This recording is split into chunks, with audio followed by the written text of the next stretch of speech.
Hello students. In this session, we shall be looking at Vroom's theory of motivation. The agenda for this session is we shall see the relationship between motivation and behavior. We shall look at some of the theories of motivation. We shall then see what is Vroom's expectancy theory and also see the equation of Vroom's expectancy theory and the application of Vroom's expectancy theory. Let us see the relation between motivation and behavior. Why do people do things at all? Or why do they do them in the way they do them? And why not in any other way? For a long time, the only people who looked into these questions were philosophers, and they looked at the questions from a point of view of how one should act or how one should live a good life. As a human, people are concerned with human motivation as a means to an end, be that making people happy or getting them to be more productive. There are many theories and models of human motivation. These theories show how they relate to one another and how they essentially provide different views of the same phenomena. Why is motivation important? Under optimal conditions, motivation can be used to increase the effort and can be used to sustain efforts. Delegation without constant supervision is always necessary if there is no motivation. Employees can become self-motivated. Motivated employees can provide a competitive advantage by offering suggestions and working to satisfy customers. Let us assume a scenario. A software company recently announced a new set of rewards for its employees who exceed the expected performance levels. The HR expected such a reward system to boost employee morale and to motivate them. However, after 6 months, when an audit was conducted, it was found that there was not much change in the performance levels of the employees. So, in this case, why do you think rewards fail to motivate behavior? Is there a link between performance and rewards? Vroom's expectancy theory helps us to understand the links existing between different factors. So let us look at Vroom's expectancy theory in detail. Let us see how the development of expectancy theory has taken place. The early research work done by Tolman and Levin paved the way for development of expectancy theory. Their research works provided a relationship between stimulus and response. Motivation was defined as a goal-directed behavior involving an active process of evaluating the valence of outcomes and the expectancy of goal attainment. Vroom's expectancy theory separates efforts, performance, and outcomes. Expectancy theory is developed by Victor Vroom and is a very popular theory of motivation. Vroom suggests that motivation will be high when workers feel high levels of effort lead to high performance, or high performance will lead to attainment of desired outcomes. This consists of 3 areas: expectancy, instrumentality, and valence. Vroom's expectancy theory tries to explain the link between effort and performance. A person performs better and puts in more effort if he believes he will be able to do a task successfully. For example, I can't do this actually means I can't do this successfully. The expectancy theory also tries to explain the relation between performance and reward. Performing at a certain level leads to desired outcome. For example, copying and studying my notes will help me to pass an examination. The expectancy theory also explains the attractiveness of an outcome. If a person feels that the outcome is desirable, then the person would be motivated to put in more efforts. For example, if the individual feels that if I pass a test, I shall get a scholarship and I will be able to study in college and at a later junction secure a good job, the outcome is attractive to the individual, thus compelling the individual to put in more efforts. Vroom's theory focuses on three relationships or key elements of theory. Instrumentality, which is the rewards, which could be personal goals. Expectancy is the performance and the reward that one gets. And valence is the effort, which is the performance that one puts in. Let us see how these components are linked. Let us look at the expectancy model of motivation. The motivational inputs here become the needs, which act as the internal stimuli which compels an individual to do a task. Now, if the individual perceives that the performance is essential in order to get desired outcome, that desired outcome becomes the incentive or the external stimuli for the individual. Hence, the individual will utilize all his abilities and traits to perform. At the same time, the individual will be motivated to perform optimally. This could result in productivity. That means the motivational output would be effective and desirable. Also, the productivity will enable the individual to get the reward that has been perceived by him at the initial junction.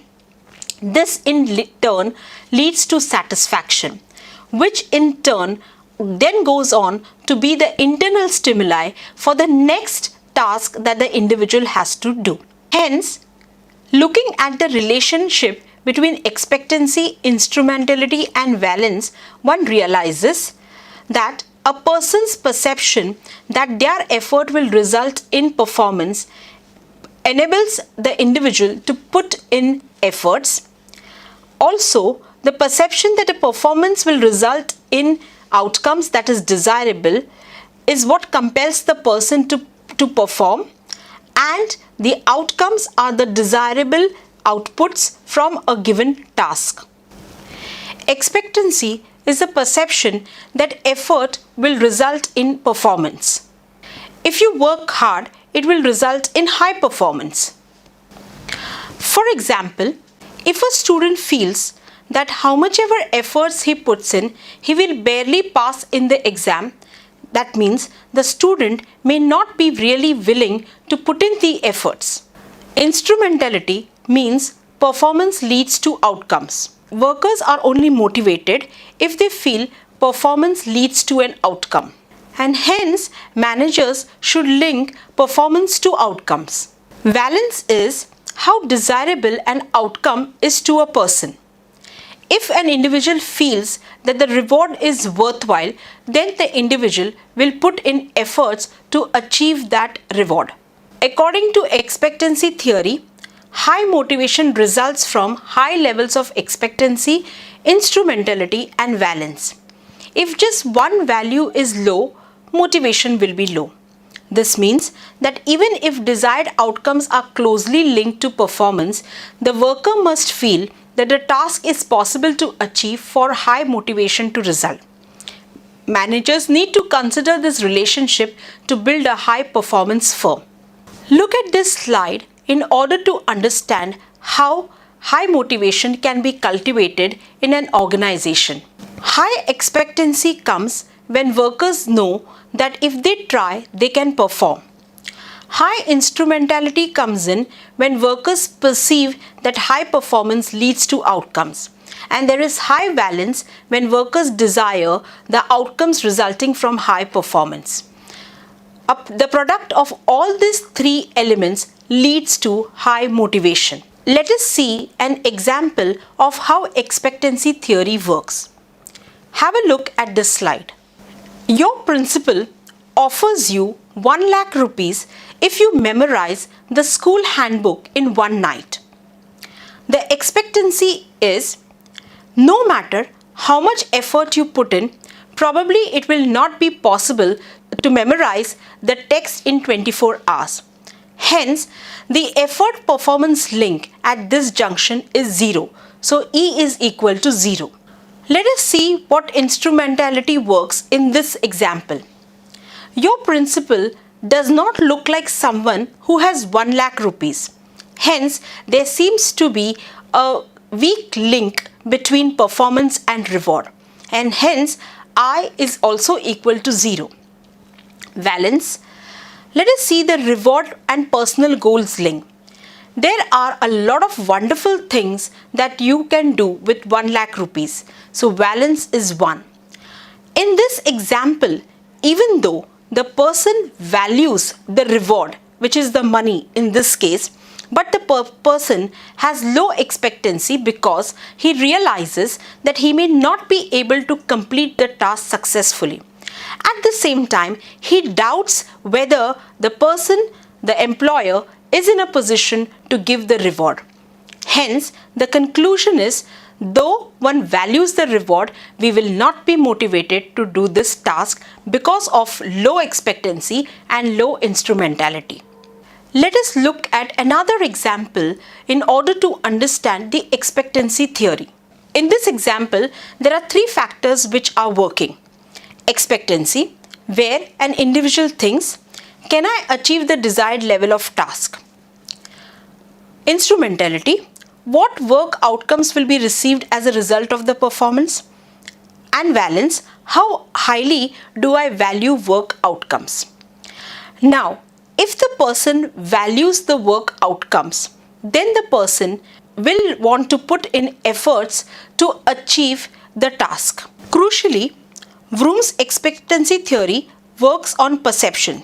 So even if an employer thinks they have provided everything appropriate for motivation, even if this works with most people in that organization, it doesn't mean that someone won't perceive that it doesn't work for them. At first glance, expectancy theory would seem most applicable to a traditional attitude work situation where how motivated the employee is depends on whether they want the reward and offer for doing a good job or whether they believe more effort will lead to that reward. However, it could equally apply to any situation where someone does something because they expect a certain outcome. For example, I recycle paper because I think it's important to conserve resources and make a stand on environmental issues. This is valence. I think that more effort I put into recycling, the more paper I will recycle. Expectancy. And I think that more paper I recycle, then less resources will be used. This is instrumentality. Thus, Vroom's expectancy theory of motivation is not about self-interest in rewards, but the associations people make towards expected outcomes and the contribution they feel they can make towards those outcomes. Motivation, expectancy, instrumentality, and valence are related to each other in a multiplicative format. M is equal to V into I into E. If either E or I or V are low, then motivation would be low. Let us look at application of Vroom's theory. To maximize expectancy, managers should select workers with ability. Hence, the individual would have more confidence that he could complete the work successfully. Train workers to use that ability. Support work efforts by providing supportive environment in terms of physical resources and also emotional support. Clarify performance goals so that the workers are clear as to what is expected of them. To maximize instrumentality, managers should clarify psychological contracts, communicate performance outcomes, identify rewards which are contingent on performance.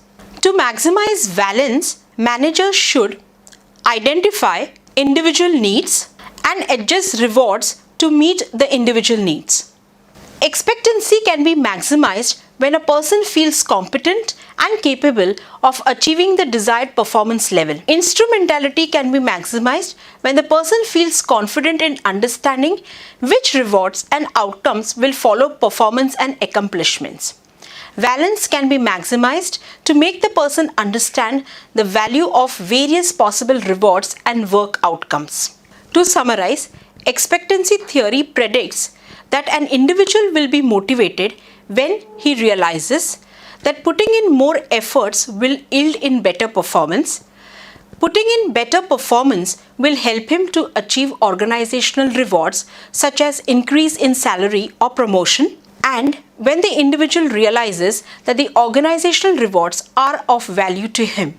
Hence, as per the expectancy theory, managers must link performance to rewards and should also ensure that the rewards are valued by the employee. It is only then that the manager would be in a position to create a workforce which is highly motivated. In short, it is essential that a manager should ensure that there is high expectancy, high instrumentality, and high valence in order to have a highly motivated workforce. Thank you.